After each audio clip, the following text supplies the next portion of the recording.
এরকম যারাই দুনিয়া থেকে বিদায় নিয়েছেন, আল্লাহ তাআলার দরবারে দোয়া করি আল্লাহ তাদের সকলকে যেন উত্তম প্রতিদান দেন। আর যারা বেঁচে আছেন তারা যেন জাতির খেদমতে তাদের জীবনের শেষ অংশটুকু উজাড় করে দিতে পারে। ইতিমধ্যে আপনারা হয়তো কিছুটা অনুভব করেছেন, সারা দেশে নির্বাচনের প্রাথমিক ফলাফল আসতে শুরু করেছে। আমাদের ধারণা রাত্রে 11টা পর্যন্ত হয়তো এটা একটা শেপ নিতে পারে। এখনই অগ্রিম কিছু বলা আমাদের জন্য সমীচীন নয়। দুপুরে অনেকে প্রশ্ন করেছিলেন যে আপনারা কতটা আসন প্রত্যাশা করেন। আমরা বলেছিলাম মহান আল্লাহর উপর আমাদের ভরসা, জনগণের উপরে আমাদের আস্থা আছে এবং আমরা আশা করি জনগণ সঠিক সিদ্ধান্তই ব্যালটের মাধ্যমে জানাবেন, ব্যক্ত করবেন। প্রাথমিক যে ফলাফল আসতে শুরু করেছে তাতে সেরকম একটা আভাস পাওয়া যাচ্ছে, কিন্তু এটাকে নিশ্চয়তা দেওয়া যাবে না। আমাদেরকে আরো কিছুক্ষণ অপেক্ষা করতে হবে ধৈর্য ধরে। আমার একজন সাংবাদিক বন্ধু প্রশ্ন করেছিলেন অন্য একটি দলের একজন নেতার উদ্ধৃতি দিয়ে যে তিনি বলেছেন 190 থেকে 200 আসন পাবেন।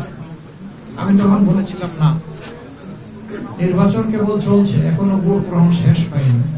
এই সময় যদি আমরা এই ধরনের কোনো কথা বলি, এটা আমাদের সম্মানিত ভোটারদের প্রতি সুবিচার হয় না। এটা তাদের অধিকার, তারা কাকে বেছে নেবেন, তাদের বেছে নেওয়ার শেষ সময়টুকু পর্যন্ত আমাদেরকে অপেক্ষা করা উচিত। সে সময় চলে গেছে, এখন গণনা শুরু হয়েছে। আস্তে আস্তে আপনাদের কাছেও বিভিন্ন জায়গা থেকে ফলাফল আসতে থাকবে, আমাদের কাছেও আসবে। আমি শুধু এতটুকু কথা বলবো, যদি জাতির কোন গুরুবার মহান আল্লাহ তাআলার ইচ্ছায় আমাদের উপরে আসে, আপনাদেরকে আমার বড় প্রয়োজন, আপনাদেরকে আমার পাশে পেতেই হবে। আপনারা যদি আমাকে সাহায্য করেন, আমাদেরকে সাহায্য করেন, তাহলে ইনশাআল্লাহ আমরা এ দেশ জাতির জন্য ভালো কিছু আশা করি করতে পারব। এই সাহায্যটা দুই ধরনের। আমাদের উপরে দায়িত্ব আসলে ইতিবাচক কাজগুলোকে যেমন তুলে ধরবেন, আমাদের ভুল হলেও আমাকে ছাড়বেন না, আমাদেরকে ছাড় দেবেন না। আপনারা যৌক্তিক সমালোচনা করবেন, ধরে নেবেন। আপনারা ধরে দিলেই বড় সাহায্যটা করা হবে। অতীতে আমরা দেখেছি যে কারণেই হোক, মিডিয়া অনেক সময় যারা শাসন ক্ষমতায় থাকেন তাদের মন্দ কোনো দিক, নেতিবাচক কোনো দিক তারা সমালোচনা আকারে সহজে তুলে আনেন না, অথবা আনতে পারেন না। যেটাই হোক, আমরা এটা চাইবো না। আমরা চাইবো আমাদের মিডিয়া জগৎ যেন এখানে পূর্ণ স্বাধীনতা ভোগ করে।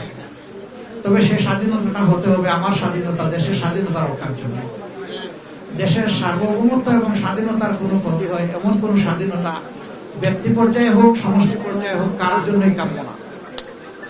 কারণ দেশের স্বার্থটাই আমাদের কাছে বড়। তা আমরা এটুকু আপনাদের কাছে আশা করব। আর এ পর্যন্ত যে সমস্ত ফলাফল এসেছে, বেশিরভাগ জায়গায় লক্ষ্য করা যাচ্ছে যে আলহামদুলিল্লাহ আমাদের 11 দলীয় নির্বাচনী ঐক্যের যারা ক্যান্ডিডেট ছিলেন তারা এগিয়ে আছে। কিন্তু আমি আগেই বলেছি, এটাকে এখনই নিশ্চয়তা বিধান করার মতো পর্যায়ে আসেনি, আমাদের আরেকটু অপেক্ষা করতে হবে। এবারকার ইলেকশনের বেশ কতগুলো বৈশিষ্ট্য ছিল। এর মাঝে একটা ছিল যে গত 3টি নির্বাচন পর পর আমরা ভোট দিতে পারিনি। বাইরে যারা ছিলেন তারাও পারেননি, আমরা যারা জেলে ছিলাম তাদের তো আর কোনো সুযোগই ছিল না। নতুন লাইফবয় অ্যালোভেরা শ্যাম্পু, চুল করে ন্যাচারালি স্ট্রং, মাত্র 2 টাকায়। দ্বিতীয়ত, প্রবাসীরা এই জীবনের প্রথম তারা ভোটার তালিকাভুক্ত হওয়ার সুযোগ পেয়েছেন এবং ভোট দেওয়ার সুযোগ পেয়েছেন। যদিও এই সংখ্যাটা খুব উল্লেখযোগ্য নয়, তারপরে আমরা আনন্দিত যে এই ধারাটা শুরু হয়েছে। আগামীতে এটা আরো এগিয়ে যাবে আমরা আশা করি। আমাদের প্রবাসীরা আমাদের জাতীয় জীবনে অতি গুরুত্বপূর্ণ অবদান রাখেন, কিন্তু তারা তাদের প্রাপ্যটা আমাদের কাছ থেকে পান না। আমরা চিন্তা করলাম যে এই প্রাপ্য আদায় করতে হলে কোন জিনিসটা তাদের বেশি দরকার। তখনই আমাদের মনে হলো যে ভোটের অধিকারটাই তাদের আদায় হওয়া উচিত। এই অধিকার প্রতিষ্ঠিত হলে বাকি অধিকারগুলা এর হাত ধরে চলে আসবে ইনশাআল্লাহ। তারা আমাদেরই সন্তান, আমাদেরই ভাই, আমাদেরকে তারা দিয়ে যাচ্ছে বুক কলিজা উজাড় করে। কিন্তু আমরা যদি তাদের প্রতি সেই দায়িত্বটা আরো সুন্দরভাবে পালন করতে পারি, তাহলে তাদের এই দেওয়ার গতিটা আরো বাড়বে, উৎসাহ তাদের বাড়বে। আর তারা যদি দেখে শুধু দিচ্ছে কিন্তু সরকার, দেশ, জাতি তাদেরকে সেইভাবে সম্মানটুকু দিচ্ছে না, তাহলে যেটুকু আমরা তাদের কাছ থেকে বিভিন্নভাবে পাই সেটাও থাকবে না। আমি অবশ্য ব্যক্তিগতভাবে শুধুমাত্র ফিনান্সিয়াল রিমিটেন্স আনার পক্ষে না।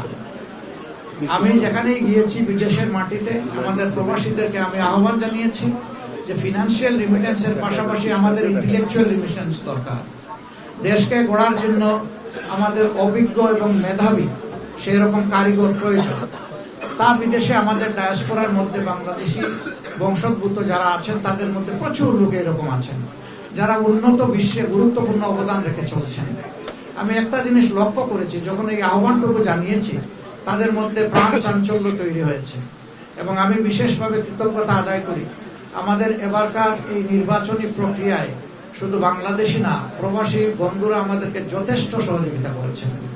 তারা আমাদের ইশতেহার রচনা, পলিসি ডায়ালগ থেকে শুরু করে পলিসি পেপার তৈরি করা, প্রত্যেকটি খুঁটিনাটি বিষয়ে তারা গুরুত্বপূর্ণ অবদান রেখেছেন। আমি তাদের প্রতিও কৃতজ্ঞতা জানাচ্ছি এবং বিশেষভাবে কৃতজ্ঞতা জানাচ্ছি জুলাই আন্দোলনে যখন তারা ঘোষণা দিল যে এখন থেকে আর একটা টাকারও রেমিটেন্স বাংলাদেশে পাঠাবো না, স্টপ রেমিটেন্স, তখনই কিন্তু তৎকালীন সরকারের ভিড় পড়ে উঠেছিল।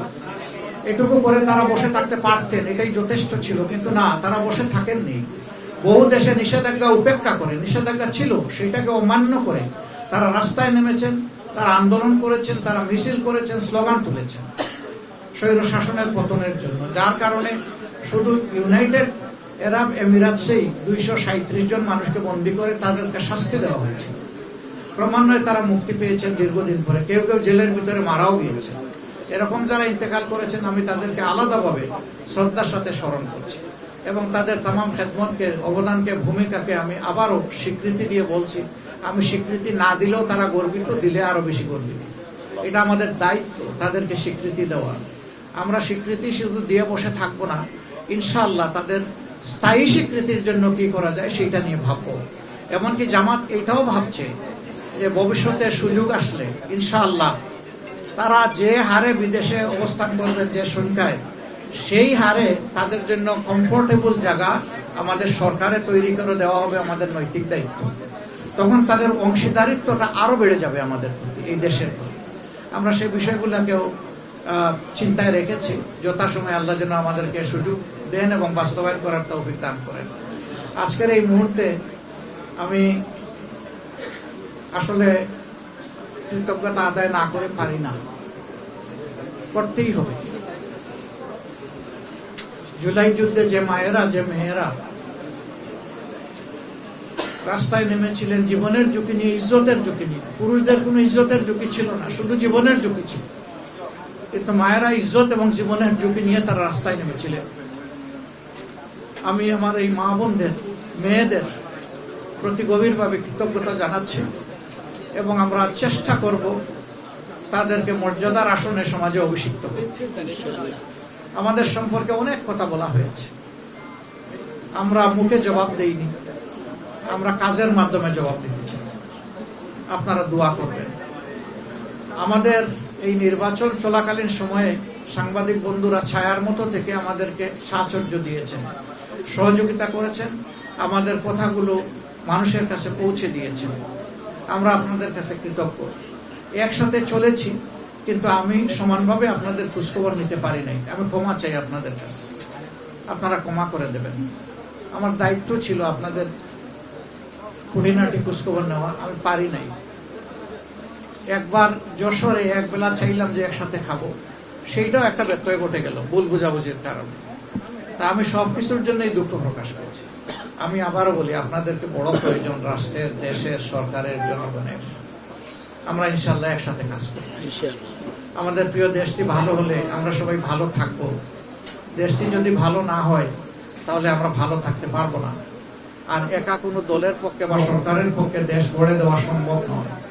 সমাজের সকল অংশের অংশীদারিত্ব দরকার, অংশগ্রহণ দরকার। আপনাদেরটা বেশি দরকার। আমি সবসময় ফিল করি সমাজের দুইটা অংশের 4টা চোখ থাকতে হয়। 2 চোখ দিয়ে হয় না। একটা রাজনীতিবিদ আর একটা সংবাদ মাধ্যম, তারা 4 দিক থেকে সমাজটাকে দেখবে। দুই দিক থেকে না, এক দিক থেকেও না। যখন চারদিক থেকে দেখা হবে তখন দেখার পূর্ণতা বিধান হবে, তখন আর কোনো কিছু এখান থেকে বাদ পড়বে না, সমাজটা চিত্রটা পুরোপুরি উঠে আসবে। আমরা ইনশাআল্লাহ একসাথে কাজ করব এই দেশের জন্য। আবারও সংশ্লিষ্ট সকলের প্রতি গভীর কৃতজ্ঞতা জানাচ্ছি, বিশেষ করে দেশবাসী পুরা জনগণের প্রতি, যে তারা আজকে নির্বাচনে যেভাবে অংশগ্রহণ করেছেন। এই নির্বাচনকে সামনে রেখে অনেক শঙ্কা আতঙ্ক ছড়ানো হয়েছিল, কিন্তু সব কিছুর পরে নির্বাচনটা হয়ে গিয়েছে আলহামদুলিল্লাহ, এবং বড় কোনো ক্যাজুয়ালিটি হয়নি। আজকের দিনে হাতিয়ার একটা ঘটনা প্রথমে এসেছিল, পরে আমরা ফ্যাক্ট চেক করে দেখলাম এটা সঠিক নয়।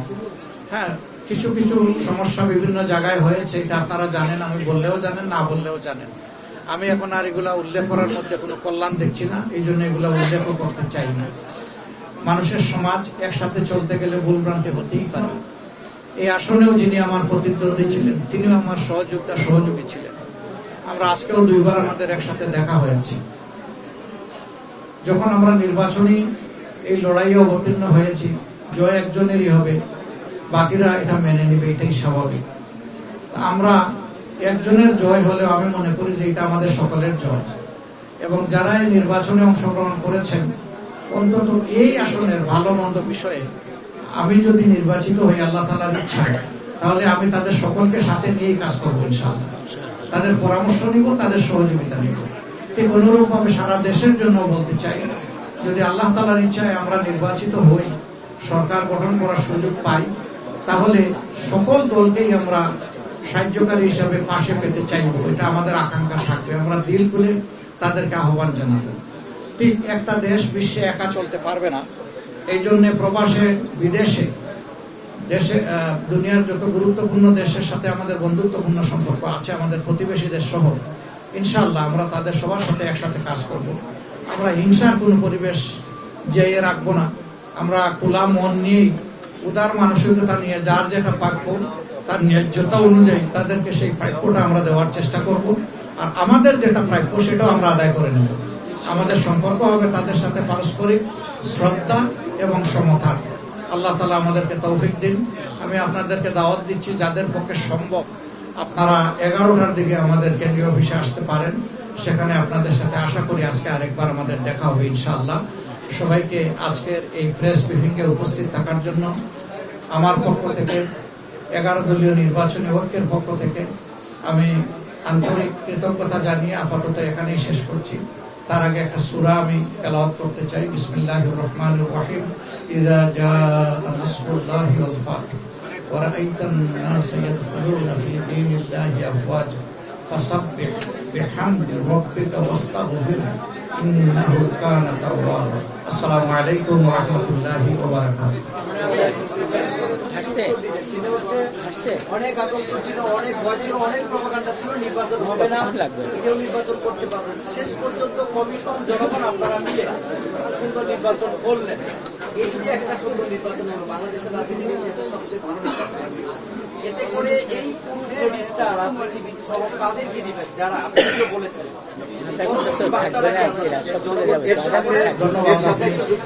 সেনাবাহিনীর ভূমিকা। ধন্যবাদ। আপনারা যেমনটা শুনেছেন, দেশের সেন্সিবল সমস্ত মানুষ এই আতঙ্ক আশঙ্কাগুলোর কথা শুনেছেন, যে ইলেকশন হবেই না, যে কোনো মূল্যে এটা আটকা পড়ে যাবে। তো শেষ পর্যন্ত হয়েছে। আমাদেরকে অনেকে জিজ্ঞেস করেছেন পরিস্থিতি এই, পরিস্থিতি ওই, ইলেকশন কি হবে। আমরা বলেছি যে সব কিছু জয় করে ইনশাআল্লাহ আমরা ইলেকশন করব। এটা আমাদের একটা কমিটমেন্ট ছিল, আল্লাহর উপর আমরা ভরসা রেখেছি। এখানে দেখেন রাজনৈতিক দলগুলোর যে ঘটনা, তার চাইতে বেশি গুরুত্ব হচ্ছে এই নির্বাচন ব্যবস্থাপনার সাথে যারা জড়িত ছিল, এবং এই নির্বাচনকে বিভিন্ন দিক থেকে বাস্তবায়ন করার জন্য, অর্থ ব্যয় করে তোলার জন্য যারা নিয়ামক শক্তি হিসাবে কাজ করেছে। তার মধ্যে সাংবাদিক মহলও কিন্তু বাইরে না, আপনারাও আছেন এখানে। আইন শৃঙ্খলা বাহিনী আছে, আমাদের সশস্ত্র বাহিনী আছে, নির্বাচন কমিশন আছে, আমাদের ইন্টারিম গভর্নমেন্ট আছে, আবার আমাদের বিদেশি বন্ধুরাও আছে। এবার যত পরিমাণ পর্যবেক্ষক বাংলাদেশে এসেছে নির্বাচনে, অতীতের কোন নির্বাচনে এত পরিমাণ পর্যবেক্ষক তারা আসেন না। মেজর দেশগুলা এবং হাবগুলা সবাই তাদের পর্যবেক্ষক পাঠিয়েছে। এটাও কিন্তু নির্বাচন হওয়ার পক্ষে ভূমিকা রেখেছে, এবং যেটুকু সুষ্ঠু হয়েছে তাদের অবদানকে আমরা অস্বীকার করতে পারবো না। আমরা এর জন্য আল্লাহ তাআলার প্রতিও কৃতজ্ঞতা জানাই। আর যে যেখানে আন্তরিকতার সাথে নিজের অবস্থান থেকে দায়িত্ব পালন করেছেন, আমরা তাদের সকলকেই আমাদের অন্তরের অন্তঃস্থল থেকে কৃতজ্ঞতা জানাই। অবশ্যই যার যেটা পাওনা থাকে সেখানে আপনি বলেছেন যে একটা বিশৃঙ্খল ঘটনা ছাড়া সেভাবে কোনো বড় ধরনের ঘটনা ঘটেনি। এর পরিপ্রেক্ষিতে যে ফলাফলটা আসবে আপনারা কি সেটা নিঃসংকোচে মেনে নেবেন কিনা বা এবং সেটার প্রতি আপনাদের অভিযোগ থাকবে কিনা? আমরা মনে করি এ পর্যন্ত বোর্ড যেভাবে হয়েছে, বলা হলো যদি একই ধারা অব্যাহত থাকে, কোনো ইন্টারফিয়ারেন্স না হয় বড় ধরনের, কেউ মেনে নেব না নেব, আমরা নিব ইনশাআল্লাহ। আমি যেমন একটা প্রশ্ন, আপনার এই আসলে যুবদলের আহ্বায়ককে সহ আরো একজনকে গ্রেপ্তার করা হয়েছে মণিপুরি পাড়া কেন্দ্রের ভোট গণনার পক্ষ থেকে। সে বিষয়ে আপনি কি জানেন কোনো বিষয় কি? দেখেন, আমি আগেই বলেছি আমরা মানুষ একসাথে চলতে গেলে কোনো ছোটখাটো ভুল ত্রুটি আমাদের হয়ে যায়।